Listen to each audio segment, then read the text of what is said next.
নমস্কাৰ, মই পৰশ পুটকৰ আৰু স্বাগতম জনাইছোঁ আপোনাৰ মোৰ অৰ্থাৎ আমাৰ চেনেললৈ নামজাৰ নিশাৰ কথা কোমল।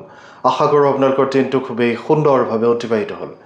গ্ৰীক শব্দ ডেম'ক্ৰেটিয়া অৰ্থাৎ জনসাধাৰণৰ শাসন শব্দৰ পৰা উদ্ভৱ হোৱা গণতন্ত্ৰই জনসাধাৰণৰ দ্বাৰা আৰু জনসাধাৰণৰ বাবে চৰকাৰক বুজায়। গতিকে গণতান্ত্ৰিক ব্যৱস্থাত মানুহে নিজৰ প্ৰভাৱ সঠিকভাৱে কেনেকৈ প্ৰয়োগ কৰে, মূল কথাটো ভোটদানৰ কাৰ্যত নিহিত হৈ আছে। 1947 চনৰ আগষ্ট মাহত ভাৰতে স্বাধীনতা লাভ কৰাৰ পিছত সাৰ্বজনীন প্ৰাপ্তবয়স্ক ভোটাধিকাৰৰ ভিত্তিত জনসাধাৰণক প্ৰকৃততে প্ৰতিনিধিত্ব কৰা চৰকাৰ প্ৰতিষ্ঠা কৰিবলৈ ভাৰত চৰকাৰৰ বাবে সাধাৰণ নিৰ্বাচন অনুষ্ঠিত কৰাটো অতি গুৰুত্বপূৰ্ণ আছিল। নিৰ্বাচন অনুষ্ঠিত কৰাৰ অৰ্থ আছিল মূল 4টা পৰ্যায় সম্পন্ন কৰা। প্ৰথমটো আছিল ভোটাৰ তালিকা উন্নীত কৰি যোগ্য নাগৰিকক অন্তৰ্ভুক্ত কৰা। দ্বিতীয়তে মনোনয়ন দাখিল কৰা প্ৰাৰ্থীসকলক নিৰ্বাচন কৰ্তৃপক্ষই বৈধতা প্ৰদান কৰা। তৃতীয়তে ভোটদানৰ বাবে ভোটগ্ৰহণ কেন্দ্ৰ স্থাপন কৰা আৰু শেষত ভোট গণনা আৰু ফলাফল ঘোষণা কৰা।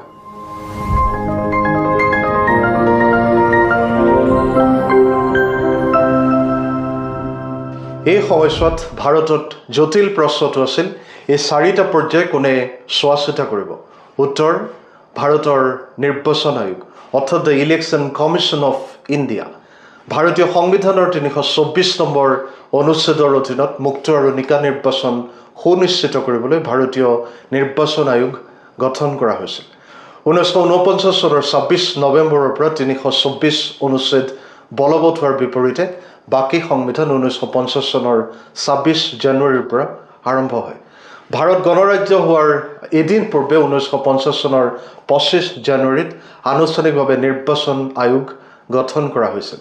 1950 চনৰ 21 মাৰ্চত সুকুমাৰ সেন প্ৰথম মুখ্য নিৰ্বাচন আয়ুক্ত হয়। প্ৰথমে আয়োগৰ সদস্য আছিল মাত্ৰ এগৰাকী। 1989ত ই চমুকৈ 3জনীয়া সদস্যলৈ পৰিণত হয়।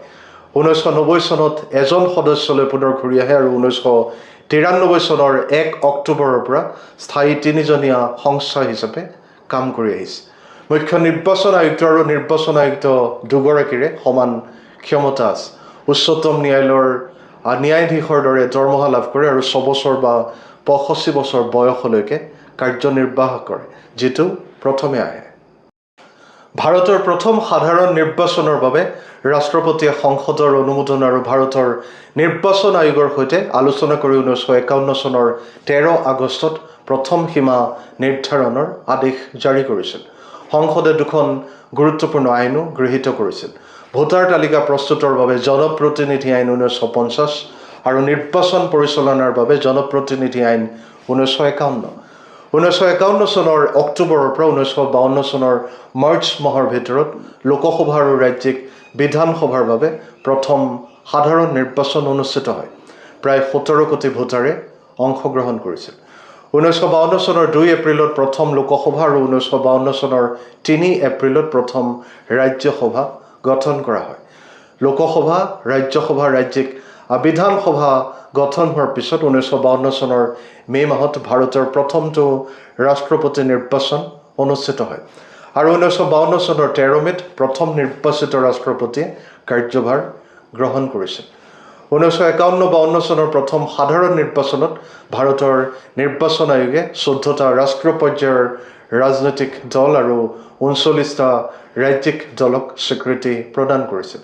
আজি ভাৰতত 7টাতকৈ অধিক স্বীকৃতিপ্ৰাপ্ত ৰাষ্ট্ৰীয় দল আৰু প্ৰায় 40টা ৰাজ্যিক পক্ষ আছে।